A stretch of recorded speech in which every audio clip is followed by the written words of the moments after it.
늦은 밤, 싱크대에 놓인 커피잔 하나. 입술 자국이 선명히 남아 있었습니다. 아내가 아닌 다른 여자의 색깔이었죠. 그날 밤, 남편의 양복 주머니에서는 호텔 스파 영수증과 낯선 란제리 쇼핑백이 함께 나왔습니다. 사랑이라는 이름으로 감춰진 비밀. 그리고 매주 반복되는 화요일과 목요일의 그림자. 그 순간부터 그녀는 더 이상 순진한 아내가 아니었습니다. 이제 차갑게 준비된 복수가 시작됩니다. 본 이야기가 시작되기 전에 구독과 좋아요를 눌러주시면 감사하겠습니다. 저녁 9시, 미용실 마감을 끝낸 강미선은 늘 하던 대로 싱크대에서 설거지를 시작했습니다. 오늘도 남편 노태수가 들고 온 텀블러를 씻으려고 뚜껑을 열었는데 순간 손이 멈췄습니다. 컵 가장자리에 선명한 자주색 립스틱 자국이 남아 있었거든요. 미선은 자주색 립스틱을 바르지 않습니다. 아니, 애초에 진한색 화장품을 좋아하지 않아요. 그런데 이 자국은 누구 것일까요? 여보, 나가. 태수가 뒷문으로 들어서며 말했습니다.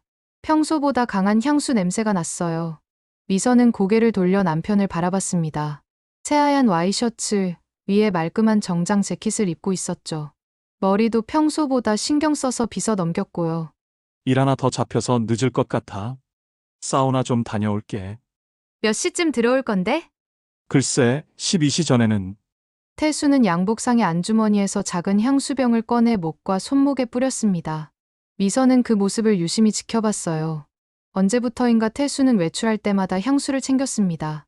예전에는 향수를 싫어했던 사람인데 말이죠. 그럼 다녀와. 태수가 나간 후 미선은 다시 텀블러를 들여다봤습니다.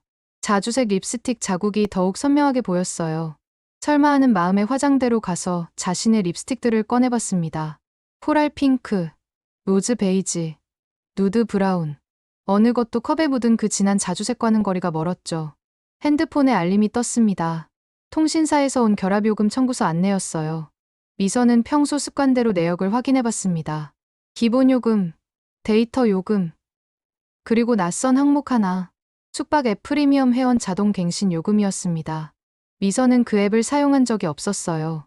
부부가 함께 여행을 간 것도 작년 가을이 마지막이었고, 그때도 태수가 직접 예약했었죠. 그런데 왜 프리미엄 회원 요금이 청구된 걸까요? 손가락 끝이 차가워졌습니다. 가슴 한쪽이 답답해지기 시작했어요. 미선은 커피컵을 다시 들여다봤습니다. 자주색 자국이 마치 어떤 메시지를 전하는 것 같았거든요. 미선은 그날 밤 잠들지 못했습니다. 남편이 12시 30분에 들어왔을 때도, 샤워하는 소리가 들릴 때도, 침대 옆으로 누웠을 때도 계속 그 자주색 자국만 떠올랐어요. 혹시 착각일까 생각해봤지만 15년간 미용실을 운영하며 수백 가지 색깔의 립스틱을 봐온 미선의 눈이 틀릴 리 없었습니다. 그건 분명 다른 여자의 흔적이었어요. 새벽 4시, 미선은 조용히 일어나 가계부를 펼쳤습니다. 매일 밤 쓰는 습관이 있었거든요. 오늘은 특별히 태수의 카드 사용 내역도 함께 적었습니다. 앞으로는 더 꼼꼼히 확인해봐야겠다는 생각이 들었어요. 다음 날 아침, 미선은 평소보다 일찍 미용실 문을 열었습니다. 첫 손님이 오기 전까지 1시간 정도 여유가 있었어요. 미선은 책상 서랍에서 가계부와 카드 명세서를 꺼냈습니다. 미선의 가계부 작성은 거의 강박에 가까웠어요. 매일 밤 그날의 수입과 지출을 빠짐없이 기록했습니다. 커피 한 잔, 휴지 한 팩까지도 놓치지 않았죠. 이런 습관 덕분에 미용실 운영도 늘 흑자를 유지할 수 있었어요. 최근 2달간의 태수 카드 사용 내역을 정리해보니 이상한 패턴이 보였습니다. 매주 화요일과 목요일 저녁, 정확히 오후 7시에서 9시 사이에 같은 장소에서 결제가 이루어졌어요. 호텔 라운지 바였습니다. 미선은 손가락으로 숫자를 다시 세어봤어요. 8주 동안 총 16번. 한 번도 빠지지 않았습니다. 금액도 매번 비슷했어요. 15만 원에서 20만 원 사이였죠. 사장님, 안녕하세요. 첫 손님이 들어왔습니다. 미선은 가계부를 서둘러 정리하고 밝은 표정을 지었어요. 하지만 마음 한구석은 계속 무거웠습니다. 점심시간이 되자 미선은 옆 건물 슈퍼로 갔습니다. 상가번영의 회장인 최복만과 이야기할 것이 있었거든요. 복만 사장님, 잠깐 시간 있으세요? 그럼, 미선아, 무슨 일이야? 복만은 60대 중반의 인자한 인상을 가진 남자였어요. 이 상가에서 20년 넘게 슈퍼를 운영하며 상인들의 든든한 지주 역할을 해왔죠. 혹시 우리 가게 앞 도로 보는 CCTV 있잖아요. 며칠 전 영상 좀 볼 수 있을까요? 무슨 일 있었어? 네, 차 긁힌 것 같은데 언제인지 확인해 보려고요. 복만은 의심 없이 고개를 끄덕였습니다. 상가 내에서는 서로 도와주는 것이 당연했거든요. 30분 후, 미선은 복만의 사무실에서 컴퓨터 화면을 응시하고 있었습니다. 일주일치 영상을 빨리 감기로 돌려봤어요. 그리고 패턴을 발견했습니다. 매주 화요일과 목요일, 밤 10시경. 태수의 회색 SUV가 길 건너편 필라테스 스튜디오 앞에 정차하는 모습이 반복해서 나타났어요. 차에서 내리는 건 태수뿐이 아니었습니다. 긴 생머리에 날씬한 몸매의 여성이 조수석에서 내렸죠. 둘이 함께 스튜디오로 들어가는 모습까지 선명하게 찍혀 있었어요. 미선은 입술을 깨물었습니다. 가슴이 쿵쾅거리기 시작했어요. 하지만 감정을 드러내지는 않았습니다. 복만에게 들키면 안 됐거든요. 사장님, 고마워요. 확인됐어요. 차 괜찮아. 네, 생각보다 심하지 않네요. 복만을 떠난 후 미선은 필라테스 스튜디오 홍보 전단지를 가져왔습니다. 건물 입구에 붙어 있던 것이었어요. 전단지 중앙에는 밝게 웃고 있는 여성 강사의 사진이 있었습니다. 서유라, 39세. 필라테스 전문 강사이자 웰니스 컨설턴트라고 소개되어 있었어요. 긴 생머리, 도톰한 입술, 그리고 선명한 자주색 립스틱을 바른 모습이었습니다. 미선의 손이 떨렸습니다. 어제 커피컵에서 본 그 색깔과 정확히 일치했어요. 더 이상 우연이라고 말할 수 없었습니다. 그날 밤 미선은 다시 가계부를 폈습니다. 이번에는 태수의 모든 지출 내역을 월별로 정리했어요. 패턴을 찾기 위해서였습니다. 3월부터 시작된 화요일, 목요일 고정 지출, 주말 오후에 불규칙한 고액 결제들, 그리고 최근 한 달간 급격히 늘어난 의료비와 미용비, 모든 것이 하나의 그림을 그려내고 있었어요. 미선은 펜을 놓고 깊게 숨을 쉬었습니다. 이제 확신했습니다. 남편이 바람을 피우고 있다는 것을 말이죠. 토요일 아침, 태수는 평소보다 늦게 일어났습니다.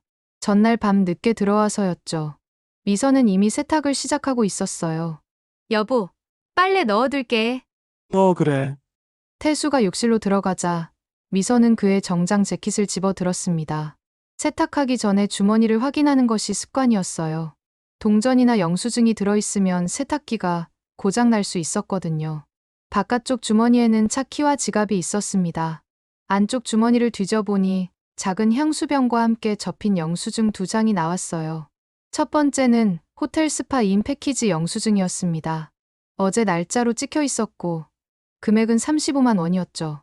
두 번째는 더 충격적이었어요. 여성 속옷 전문점에서 발행한 영수증이었습니다. 레이스 란제리 세트 65만 원어치였어요. 미선의 손에 힘이 들어갔습니다. 영수증이 구겨질 정도였죠. 하지만 찢지는 않았어요. 이건 중요한 증거였거든요. 핸드폰 진동 소리가 들렸습니다. 태수의 핸드폰이었어요. 침대 머리맡에 놓여 있었죠. 평소라면 그냥 무시했을 텐데 오늘은 달랐습니다. 화면에 메시지 알림이 떠 있었어요. 발신자는 유라였습니다. 미선은 주위를 살피고 핸드폰을 들어 올렸어요. 어젯밤 향이 아직도 코끝에 남아요. 다음에는 더 오래 함께해요. 메시지는 이것뿐이었지만 미선에게는 충분했습니다. 남편과 그 여자가 단순한 운동 강사와 고객 관계가 아니라는 것을 확신할 수 있었어요. 욕실에서 샤워 소리가 멈췄습니다. 미선은 재빨리 핸드폰을 원래 자리에 놓았어요. 영수증들은 자신의 지갑에 넣어두었습니다. 점심시간, 미선은 상가 내 부동산 중개사무소에 들렀습니다. 거기서 일하는 김 사장과는 오랜 친분이 있었어요. 김 사장님, 혹시 필라테스 스튜디오 사업 어떤지 아세요? 왜? 운동이라도 시작할 거야? 아니에요. 그냥 궁금해서요. 요즘 필라테스 유행이잖아요. 김 사장은 고개를 끄덕였습니다. 그 스튜디오 말이지?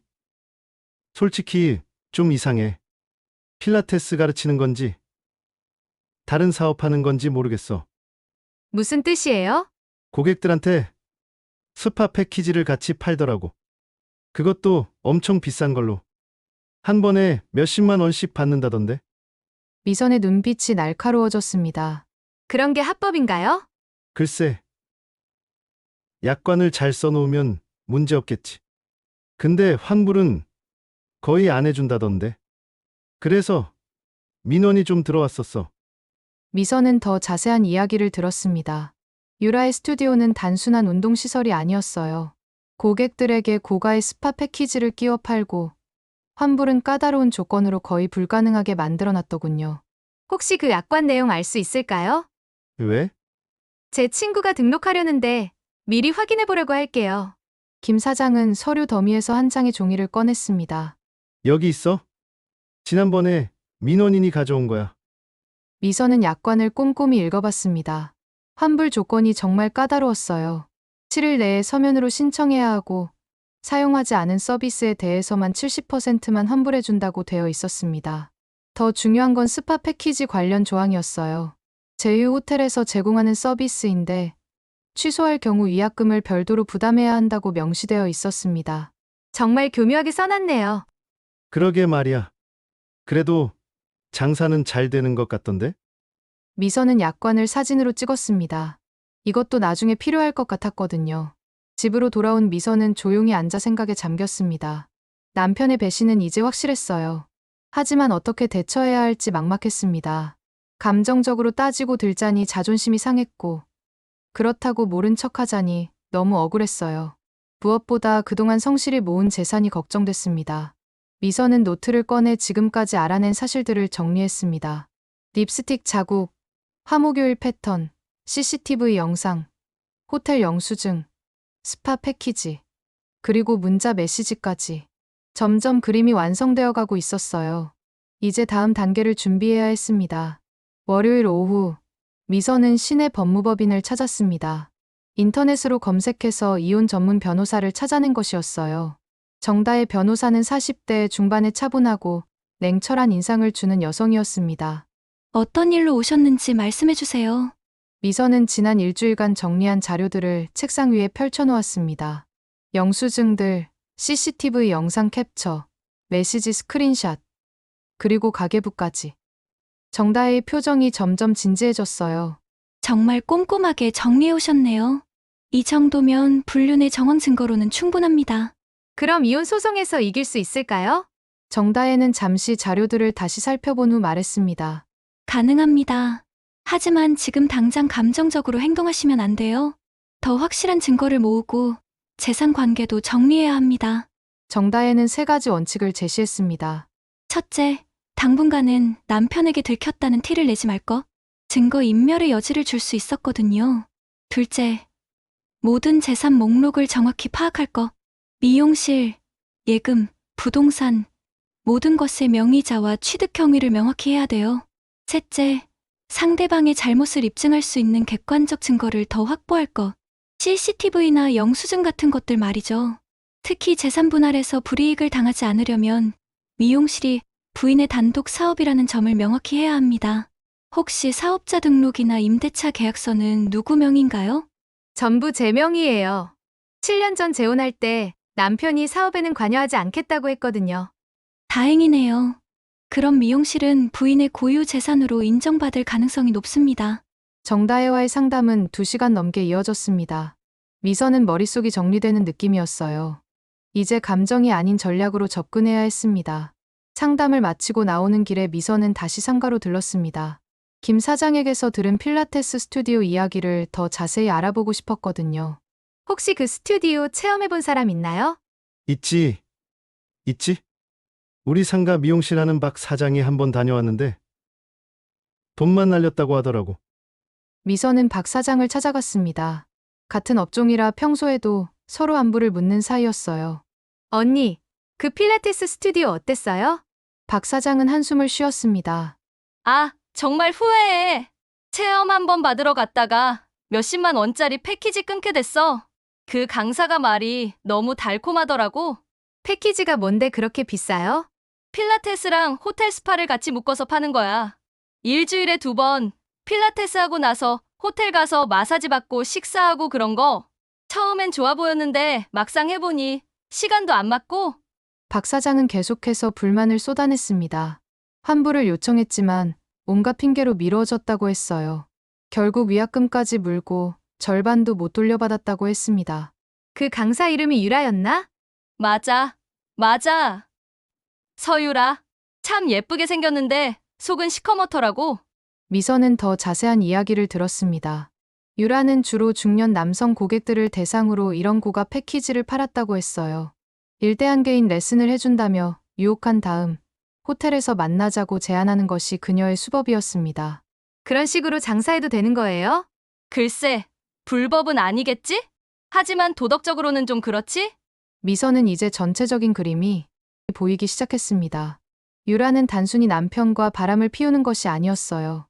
그를 이용해서 돈을 벌고 있었던 겁니다. 그날 밤 미선은 노트북을 켜고 유라의 사업에 대해 더 알아봤습니다. 소비자원 홈페이지에서 관련 규정을 찾아보고 공정거래위원회의 약관 심사 기준도 확인했어요. 유라의 약관에는 문제가 많았습니다. 환불 조건이 지나치게 까다롭고 소비자에게 불리한 조항들이 가득했어요. 이런 것들은 충분히 문제 삼을 수 있었습니다. 미선은 계획을 세우기 시작했습니다. 남편의 불륜을 처리하는 것과 동시에 유라의 불공정한 사업도 정리해야겠다고 생각했어요. 그래야 다른 피해자들도 막을 수 있었거든요. 이제 준비 단계는 끝났습니다. 본격적인 행동에 나설 때가 왔어요. 화요일 저녁, 미선은 평소보다 일찍 미용실 문을 닫았습니다. 단골 손님에게는 미용 봉사 약속이 있다고 둘러댔어요. 실제로는 다른 목적이 있었습니다. 미선은 복만의 슈퍼 옆 골목에 차를 세웠습니다. 필라테스 스튜디오가 훤히 보이는 자리였어요. 시간은 오후 6시 30분. 태수가 보통 나타나는 시간 1시간 전이었습니다. 7시가 되자 예상대로 태수의 회색 SUV가 나타났습니다. 차에서 내린 태수는 주위를 둘러본 후 스튜디오 문을 열고 들어갔어요. 15분 후 유라와 함께 나왔습니다. 유라는 검은 레깅스에 크롭 티셔츠를 입고 있었어요. 긴 생머리를 포니테일로 묶었고 예상대로 자주색 립스틱을 바르고 있었습니다. 둘은 차에 타기 전에 잠시 포옹했습니다. 단순한 인사가 아니었어요. 태수가 유라의 허리를 감싸고 유라는 태수의 가슴에 얼굴을 묻었습니다. 적어도 10초는 그 자세를 유지했어요. 미선은 핸드폰으로 그 장면을 촬영했습니다.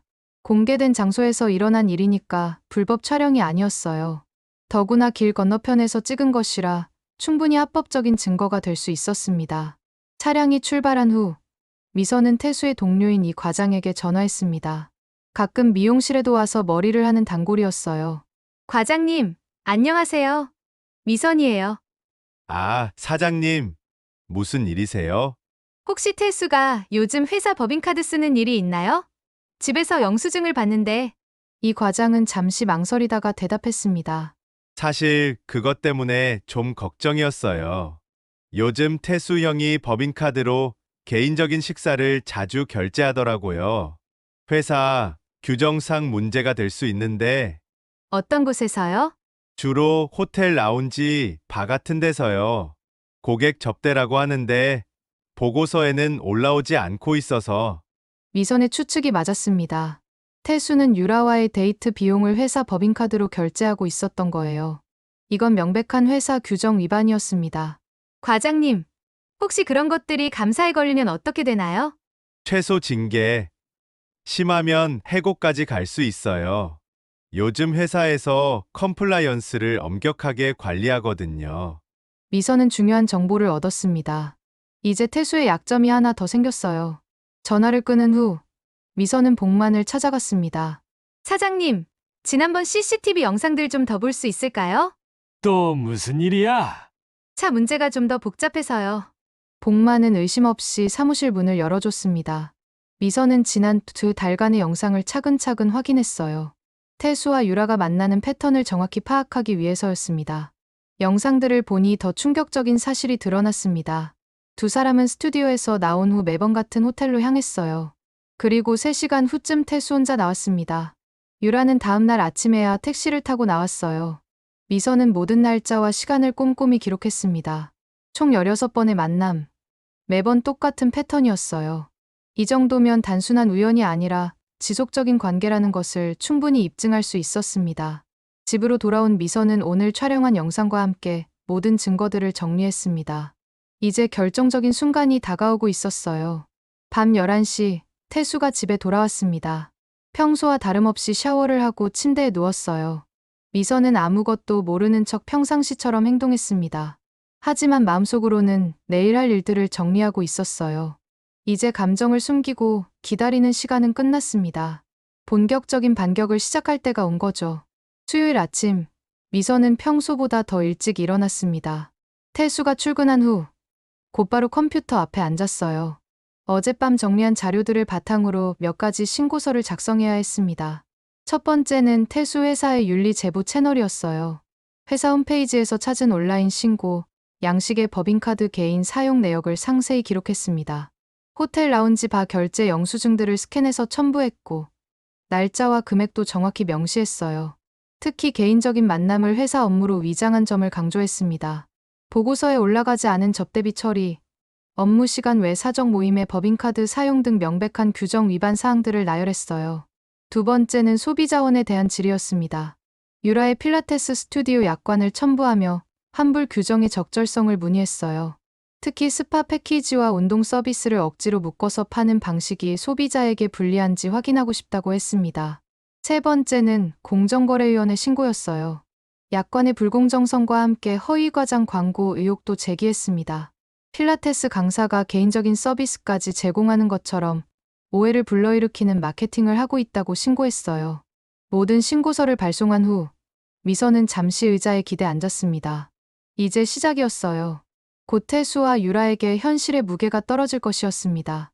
오후에 미용실 손님들을 받으면서도 미선의 마음은 차분했습니다. 감정적으로 폭발하는 대신 체계적으로 준비한 결과였어요.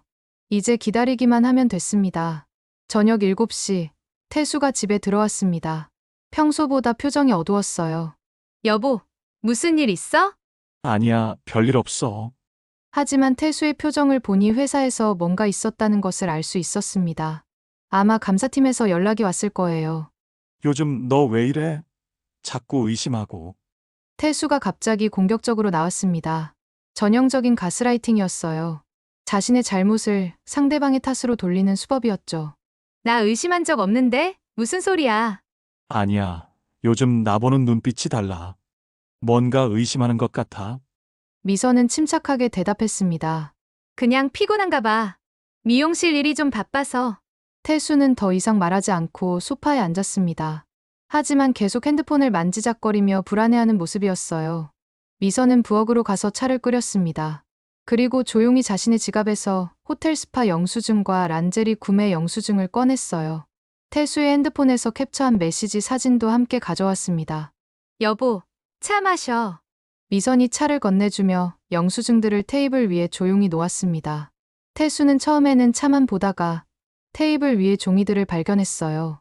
얼굴이 하얗게 질렸습니다. 이게 뭐야? 당신이 더 잘 알 거 아니야. 미선의 목소리는 차분했지만 단호했습니다. 어디서 가져온 거야? 당신 양복에서 나온 거야. 세탁하려다가. 태수는 영수증들을 들여다보더니 급히 변명하기 시작했습니다. 이건 고객 서비스야. 중요한 일 성사시키려고. 그래? 그럼 이 메시지는 뭐야? 미선이 핸드폰 캡처 사진을 보여주자 태수는 완전히 말문이 막혔습니다. 여보, 이건 말로 하지 말고 자료로 이야기하자. 미선이 조용히 말했습니다. 태수의 얼굴에서 혈기가 빠져나가는 것이 보였어요. 이제 더 이상 변명할 수 없다는 것을 깨달았을 거예요. 그날 밤 두 사람은 아무 말도 하지 않았습니다. 태수는 거실 소파에서 잤고 미선은 침실에서 혼자 잤어요. 하지만 미선은 전혀 속상하지 않았습니다. 오히려 후련했어요. 드디어 숨기고 지내던 시간이 끝났으니까요. 목요일 오전, 태수의 핸드폰이 연달아 울렸습니다. 회사에서 온 전화였어요. 미선은 거실에서 태수가 전화 받는 소리를 들었습니다. 네, 알겠습니다. 네, 지금 바로 가겠습니다. 태수의 목소리가 떨리고 있었어요. 전화를 끊은 후 급하게 옷을 챙겨 입었습니다. 회사에 갔다 올게. 무슨 일인데? 감사팀에서 불렀어. 법인카드 사용 내역 관련해서. 태수가 나간 후 미선은 여유롭게 아침을 먹었습니다. 예상했던 일이었어요. 이제 태수는 회사에서도 문제가 생길 것이었습니다. 오후에 유라에게서 태수에게 전화가 왔습니다. 미선은 태수의 핸드폰이 거실 테이블 위에 놓인 것을 발견했어요. 급하게 나가느라 깜빡한 모양이었습니다. 발신자 표시에 유라라는 이름이 떠 있었어요. 미선은 전화를 받지 않았지만 몇 분 후 문자가 왔습니다. 오빠, 전화 안 받네요. 스튜디오에 이상한 사람들이 와서 조사하고 있어요. 무슨 일인지 모르겠어요. 빨리 연락 주세요. 미선은 미소를 지었습니다. 소비자원에서 움직이기 시작한 모양이었어요. 저녁에 태수가 집에 돌아왔을 때 그의 얼굴은 완전히 망가져 있었습니다. 3일간 굶은 사람처럼 초췌해 보였어요. 어떻게 됐어? 미선이 담담하게 물었습니다. 임시 직무정지야. 한 달간 출근 정지. 그래서? 내부 조사 끝나면 징계위원회에 넘어가. 최악의 경우 해고될 수도 있어. 태수는 소파에 주저앉으며 머리를 감싸 쥐었습니다. 어떻게 이런 일이? 누가 신고한 거야? 미선은 대답하지 않았습니다. 대신 다른 이야기를 꺼냈어요. 참, 유라한테 전화 왔더라. 핸드폰 두고 가서 내가 봤어. 태수가 고개를 들었습니다. 뭐라고? 스튜디오에 조사 나왔다던데. 소비자원인가 어디선가. 태수의 얼굴이 더욱 파랗게 질렸습니다. 이제 자신만의 문제가 아니라는 것을 깨달았을 거예요. 여보, 나 정말 잘못했어. 용서해줘. 태수가 갑자기 무릎을 꿇었습니다. 하지만 미선의 마음은 이미 돌아서 있었어요. 지금 와서 용서는 무슨... 정말 미안해. 다시는 그런 일 없을게. 그런 말 하지 마. 이미 늦었어. 미선은 태수를 바라보며 차가운 목소리로 말했습니다. 내일 변호사한테 가자. 이혼 이야기를 해야겠어. 태수는 충격을 받은 듯 말을 잇지 못했습니다. 그제야 상황의 심각성을 깨달은 거예요. 그날 밤 태수는 계속 사과했지만 미선은 들은 척도 하지 않았습니다. 이미 모든 것이 끝났었거든요. 다음 날 아침, 미선은 정다의 변호사에게 전화했습니다. 변호사님, 이혼 소송 준비해주세요. 알겠습니다. 지금까지 모은 증거들로 충분히 승소할 수 있을 것 같습니다. 미선은 이제 마지막 단계에 들어갔습니다. 감정적인 상처는 있었지만 법적으로는 완벽하게 준비되어 있었어요. 유책 배우자 입증을 위한 CCTV 영상, 영수증들, 메시지 캡처본, 재산 분할을 위한 미용실 관련 서류들, 혼전 재산 증명 서류들, 그리고 위자료 청구를 위한 정신적 피해 입증 자료들까지 모든 복선이 하나씩 회수되고 있었습니다. 가계부에서 발견한 화요일과 목요일 패턴이 지속적인 불륜 관계의 증거가 되었고, 태수 자켓에서 찾은 향수와 영수증들이 결정적인 물증이 되었어요. 스튜디오의 이상한 약관도 소비자원 조사로 이어졌습니다. 미선의 꼼꼼한 가계부 작성 습관이 재산 분할에서 큰 도움이 될 것이었어요. 미용실이 온전히 자신의 사업이라는 것을 입증할 수 있었거든요. 이제 마지막 단계만 남았습니다. 한 달 후, 가정법원 조정실에서 마지막 협상이 벌어졌습니다. 태수는 변호사와 함께 앉아 있었지만 얼굴이 말이 아니었어요. 지난 한 달간 회사에서는 해고 통보를 받았고 유라와의 관계도 끝났거든요. 유라의 스튜디오는 소비자원의 시정 권고와 공정위의 과태료로 큰 타격을 받았습니다. 불공정 약관 때문에 밀려들어온 환불 요구를 감당하지 못해 결국 문을 닫게 됐어요. 제휴했던 호텔도 이미지 손상을 우려해 계약을 해지했습니다. 정다의 변호사가 조정안을 제시했습니다. 피신청인이 유책 배우자임이 명확하므로 재산 분할에서 신청인에게 유리하게 진행하겠습니다. 미용실과 관련된 모든 자산은 신청인의 단독 소유로 인정하고 현재 거주 중인 주택도 신청인 명의로 유지합니다. 태수의 변호사가 이의를 제기했지만 소용없었어요. 증거가 너무 명확했거든요. 그리고 이 자료는 정신적 피해와 경제적 손실을 고려해 3천만 원으로 책정합니다. 피신청인의 퇴직금 중 일부도 추가로 양도받겠습니다. 태수는 고개를 숙이고 있었습니다. 변명할 여지가 전혀 없었어요. 혹시 이해 있으시면 본소송으로 가겠습니다. 그때는 더 자세한 증거들을 법정에 제출하게 될 텐데요. 미선이 차분하게 말했습니다. 태수는 고개를 저었어요. 본소송으로 가면 더 창피한 일들이 세상에 드러날 것이었거든요. 결국 태수는 모든 조건을 수용했습니다. 미용실과 집은 모두 미선 소유가 되었고 위자료와 재산 분할금까지 합치면 미선은 아무런 손해 없이 이혼할 수 있게 됐어요. 조정이 끝난 후 미선은 법원을 나서며 깊게 숨을 쉬었습니다. 후련했어요. 3개월간의 긴 싸움이 드디어 끝났습니다. 그로부터 2달 후 미선은 미용실을 새롭게 단장했습니다. 시니어 전용 헤어 및 두피 케어 전문점으로 업종을 바꾼 거예요. 나이 든 고객들을 위한 맞춤형 서비스를 제공하기 시작했습니다. 상가 번영회와 함께 올바른 계약과 약관 이해하기 무료 특강도 열었어요. 미선의 경험을 바탕으로 상가 상인들과 지역 주민들에게 소비자, 권리에 대해 알려주는 시간이었습니다. 계약서 쓸 때는 꼼꼼히 읽어보세요. 특히 환불 조건은 반드시 확인하고요. 영수증은 버리지 마세요. 나중에 중요한 증거가 될 수 있어요. 미선의 강의는 매번 호응이 좋았습니다.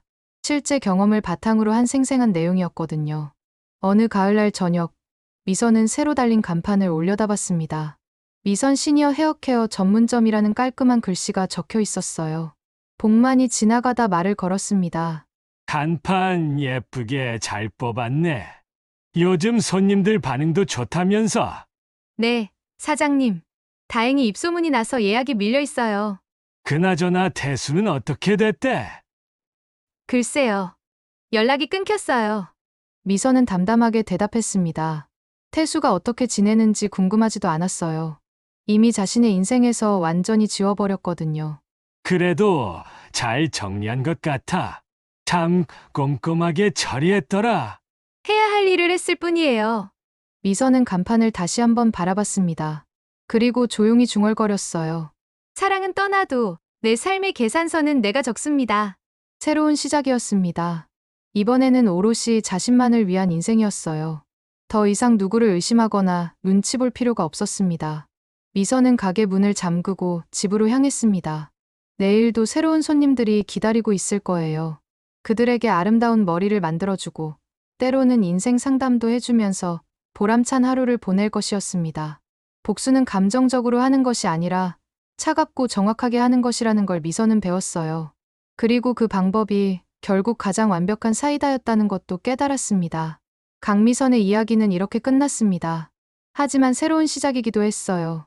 이런 현실적이고 충격적인 실화가 흥미로우셨다면 좋아요와 구독 꼭 눌러주세요. 다음에도 더욱 자극적인 실화로 찾아뵙겠습니다.